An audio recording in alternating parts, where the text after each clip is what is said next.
All my life, I've ghosted toxic exes, friends, and business partnerships. It was my way of protecting me from a terrible fact that often I would not claim. I was clear in the relationship. At school, teachers would praise me for how clear I was at communication, but at home, my parents' arguments or vision of situations would always surpass mine and land me in a perpetual wrongdom. For a long time, I genuinely thought it was because I was not clear and needed to repeat myself or become more concise. Yet the truth is, my truth did not matter. In this world, everyone feels they are psychologists, and to my friends, my ghosting tendencies were divisively received. To Yali and Josie, I was being a coward. I should just confront the a-holes of my life for their BS and save myself the following stomachache that occurred every time I never spoke my truth. To Nina, I had a point. You just can't talk to people, so stop. At first, I thought Yali and Josie were right. Maybe I was a coward, especially because my stomach pains always stirred when I wanted to speak and rage on someone that had completely disrespected and misinterpreted me. Yet my last visit with my dad solidified that my ghosting was appropriate. And it was not the fear of speaking my truth to someone as much as knowing I have always loved people that could care less if I am loved, especially by myself.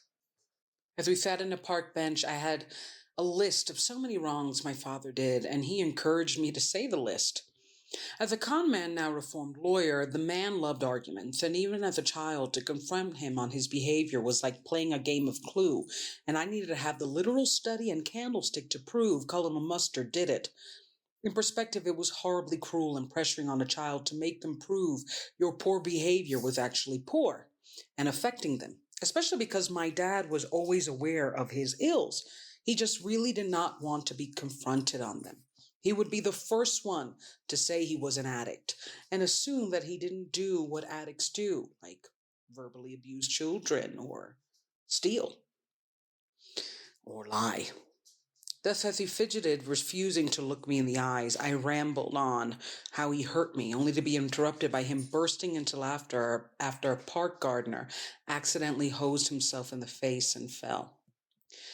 I realized in that moment my father had purposefully tuned out and was letting me rant on like the series of movie trailers you have to watch until the film you actually paid for begins. He treated my spoken pain like a due we had to pay to get back to our usual superficial bond. The hose gardener shot up and looked around as if 100 billion eyes had watched him water himself more than the plants, but it was just two people, or rather two eyes, my dad's. Suddenly, everything I had said and planned to say left my brain, which may have been his strategy. Life became about chuckling at the gardener, and with fascinating verbal dexterity, we had changed topics to things that interested my dad, like the final season of Succession, Salsa's greatest musicians, and how he had gotten a new $1,000, $10,000 dog. I gave in to the topic change, and was not until later I realized he never asked me for forgiveness. He had mentioned Kendall Roy more than I'm sorry, and an old familiar emptiness sank in. I was about to let back into my life someone that did not fulfill it or even see it as something to be fulfilled. I ghost men because the real ghost is me. I have never dated, fallen in love with, or even been hired by a man that values and respects me as a human being. And on that day, I realized I was also not fathered by one. Yet ghosting was not the real problem. It was consistently going after people and making one-sided relationships with them that disappointed me and eventually led me to realize I had to walk away from them with no notice. And they will still only think about themselves and how a gardener humorously hosed them himself. I think, ghosting, let's discuss. Ghosting is such a divisive topic, particularly amongst women, because like you heard with Josie and Yali, their idea is, confront it. It's a matter of bravery. It's a matter of honesty.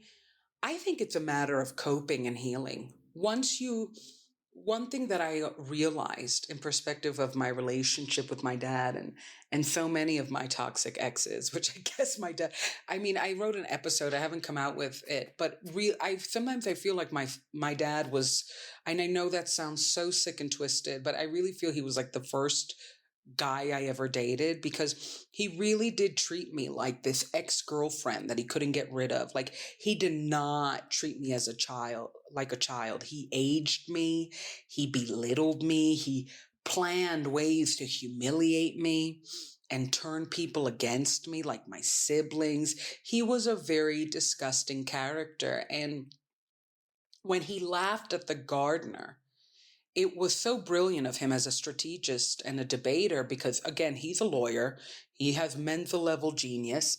It stunned me, because one thing that my dad would do, it's such a verbal trick. He would either super interrupt me, and to the point where I was getting interrupted so much I would forget my thoughts, or he would just let me ramble and ramble. And the problem is, he trained me to always look after his feelings more than mine.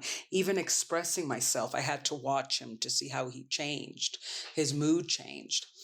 And I when he laughed, we hadn't seen each other like in nearly a decade, and he forgot my age. He was horrible. He just really screwed the pooch. And I had planned to tell him every bad thing he had done to me, because I just really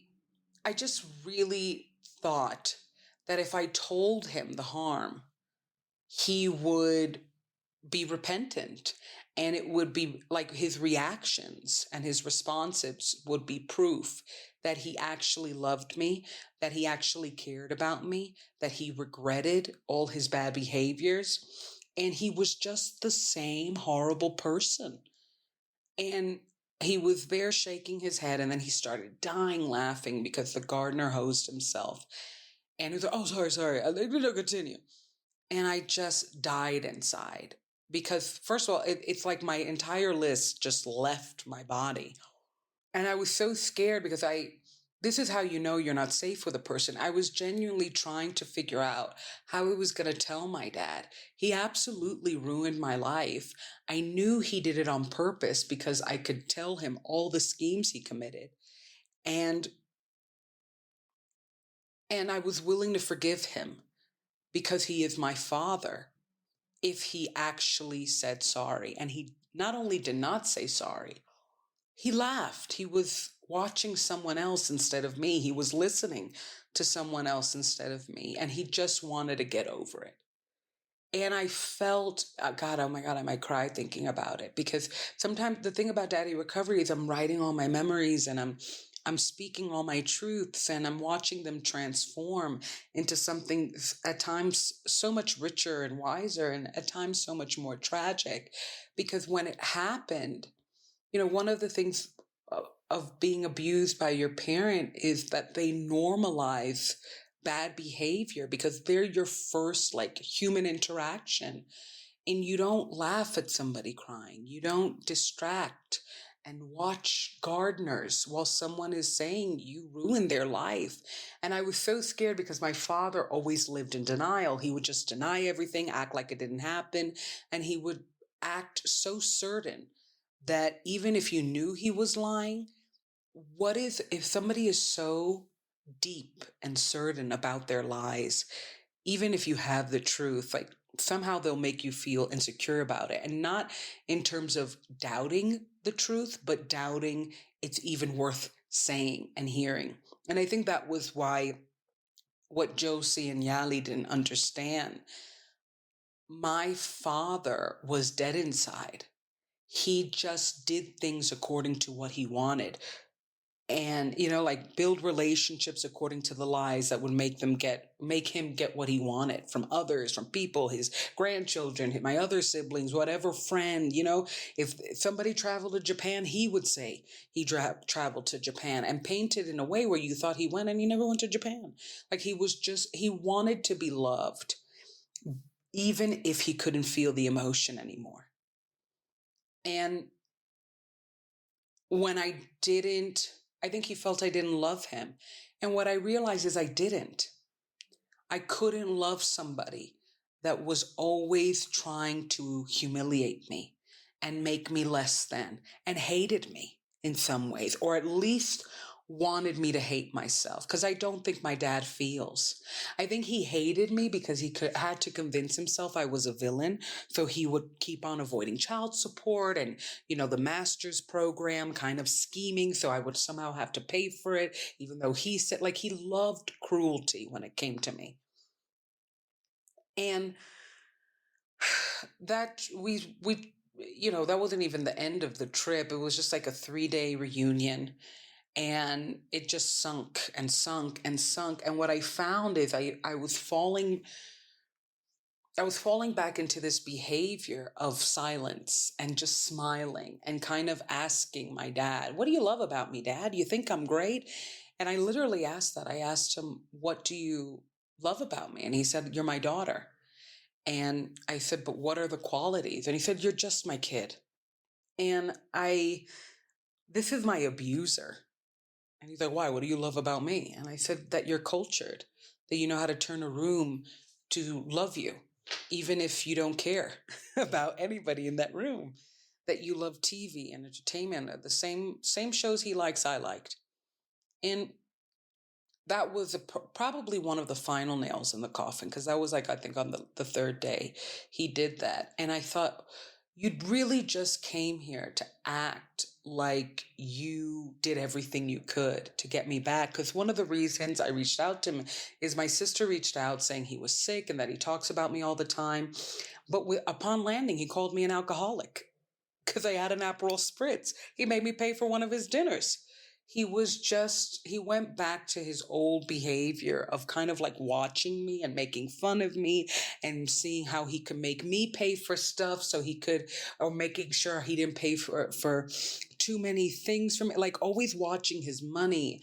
And he was just, I can't even describe it as just, he was so materialistic. There was no spiritual connection to me or desire for it. And I even told him at one point, "You feel so numb to me."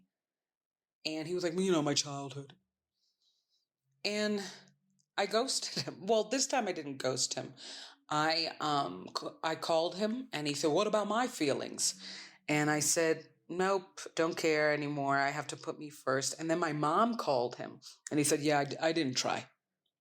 And he said, "But I hope she has a good life." He said that. And I heard it because my mom had him secretly on loudspeaker.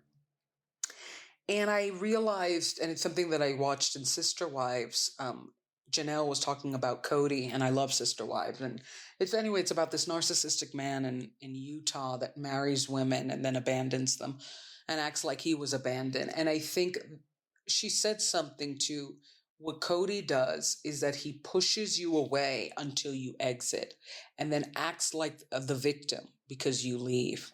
And that was what my father was doing. He was using my name and my absence from his life to kind of make my siblings pity him. "Oh, poor daddy, he lost a daughter, that biatch, and her mom. Oh my God, could she not see all that you did?" They had no clue of his verbal abuse, of his financial abuse, of his physical abuse, of his psychological abuse. They had no clue their mom was stalking us. They have no idea of our experience. They only knew, and that was my shame. Like, he was bringing me up to get pity because he loved to be pitied. But then he met me, the supposed source for why he needed pity. And he just trashed me for 3 days. He went back to his old ways. And I felt so fooled. And it really triggered this kind of 2-year depression I've been on. I felt foolish. I felt stupid. I felt sad. Even in my last letter to my dad, because I wrote him a letter while I was leaving, and I put, "You're a good person. You're just really lost." And it's something that I mentioned in private and in prior episodes, because at that time I was trying to let him down easy, despite the fact that for 3 days he just wiped the floor with me, like was so rude and nasty. And I was still trying to be gentle, and I still thought he was a good person. And then I realized, no, he wasn't. He was horrible. He was horrible. He was villainous. He was devilish. He was a bigamist, an addict, a con man, a pathological liar. He used his abuse victim as a way to get pity from the only kids he took care of. And it was because he feared that his other wife would put him in jail. That's what he would tell me. Like those type of mechanisms. And how do you confront that? How do you confront somebody who lies for self-gain? I had nothing to give my dad, nothing but my heart, but my love. And it wasn't anything he wanted. And that realization that I had worked my entire life reshaped my personality, my goals, my relationships according to somebody who never loved me and never wanted to be loved by me, despite all the ways they abused me to make me kind of submit into some form of false loving, was crazy to me. And I think ultimately, I understood what Yali and Josie were talking about, but I think when it comes to ghosting, you have to decide one thing that I see in perspective is that you really do have to decide whether you will feel more comfort telling the person that abused you or was cruel to you the truth, even though you know they won't believe it, even though you know they will fight it, they might even get angrier, or just leaving them, con el Jesús en la boca and just walking away and trying to find other ways, like your art, journaling, to express the truth that you know. Because sometimes I regret not telling my dad he was evil, not telling my dad how aware I was of his evils, and that he was right, I was a liar, because I lied to him when I said he was good. I lied to him when I said how he sabotaged my entire existence and future, like telling me he was going to recommend me to Rutgers, and the day I call him to do so, he told me to earn it. And I've said that in prior episodes, and there's so much more, but those are always the top ones because, I'm almost stunted by how abusive my father was towards me and my mom. And it's like waking up from this dream. Or it's like waking up from a nightmare that you were told was a dream. And sometimes I feel so dazed by all the evil and harm. I cried so much with my dad, not only because of him, and he smiled. He loved it. And that in my head, I'm just like, how did I write to this guy? You're a good person, but you've got a lot of pain. No, you're a horrible person and you cause a lot of pain. And the flip of that, it's like I grab onto memories and I've got 5 solid bad things that he's done in depth, but then I start opening more doors and I'm like, I'm almost shocked. I can't believe I lived so long under the thumb of somebody that crushed me. And that's why people ghost. It's like you wake up and you just leave. And what you find is that even though you left them, they've marked you. You've got to heal. You can't go finding their replacements, as I often did via exes. But I couldn't, he wanted to debate me on whether or not he was a good person. And there was no debate, but there was also no convincing him. I knew he was evil. He knew in a way he was evil. What he wanted me to confirm was that he didn't like it, but he loved it. He loved it. And if you're with somebody who loves your pain, ghost them. That's my advice. Leave them. If you have to tell them off, tell them off. Do the Yali, do the Josie. But if you're tired like I was and you just knew it was useless, make a podcast. Check out daddyrecovery.com and check out Business Class out May 24th.